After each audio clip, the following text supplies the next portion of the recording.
Okay, so in the previous video, we talked about why it's so important to pre-inspect your home, to diffuse one of the buyer strategies, to do the inspections, and then come back and chisel on price. Now we're going to talk about how you can use these pre-market ideas to increase your offer price. I think decluttering, if you can afford it, works for everybody. If you're selling to a professional buyer and the seller was a hoarder, the professional buyers know, one, there's expenses to clearing out a property, and two, they never know what they're going to find. And sometimes there's some very expensive problems that people find after they declutter a property. So there's that landmine in many professional buyers' houses, and they consider that in the price. They just say there could be $20,000, $30,000 worth of problems that I have to offer that much money less. So by decluttering for professional buyers, it can get you a higher net. But again, you have to put it in context. I mean, maybe your offers, it doesn't matter. But you should consider it. Now, decluttering for end buyers, I've walked through so many homes, so many open houses in my day, and after a while you just know it. You just know this is just too cluttered. It's not pleasing to the eye. It's confusing. People just aren't going to like the home as much. Whereas decluttering it down to that stage level, and I don't mean totally depersonalizing. I think that's funny too when it's so staged and everything's depersonalized. But say one photo of your wedding, if you're still married or you're married, one photo of your family. People can see that. Hey, that's cool. That's their wall. That's okay. It's fine by me. So I don't believe in totally depersonalizing, but I also believe in not.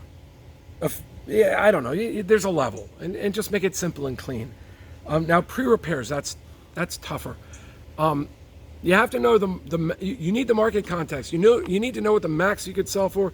You need to know where the fair market value is, where the banks are going to approve. So if the buyers have to put 20% down, they have that, and the banks approve it the rest of the way.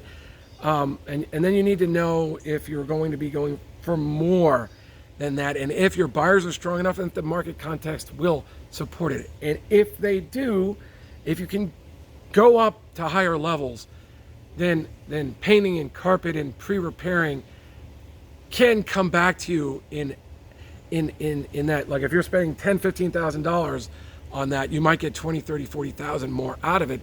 But you have to know the market context. You have to know there's headroom, because at some point people are going to say those other properties are bigger with better views. All they're going to take is a little paint, but they look all right now, so I'll buy those and I'll paint it in a few years. Like if that's the market context, you have to think seriously about market repairs, about painting and those sort of other repairs. Like for instance, if I was selling my home, I already know we've like over improved our backyard for the area. I already know we put solar on our house. People are already getting a massive deal on it.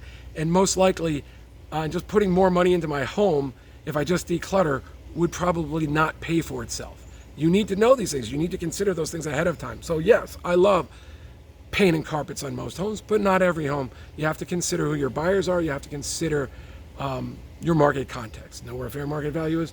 Know what the max is. All right, thanks, and know what you're shooting for. Thanks. Talk to you later. John McConnin. In the next videos, that's exactly what we're going to go into. We're going to talk about what method. We're going to talk about how to get top dollar. We're going to talk about how to get top net, how to optimize for both. I've got a whole section. You can see I've not so great handwriting, but that's all just section 2 that we're going to cover in 2 to 3 minute videos next. Thanks. Talk to you later. Bye. John McConnin, winnerscheck.com/videos if you'd like to see the whole series.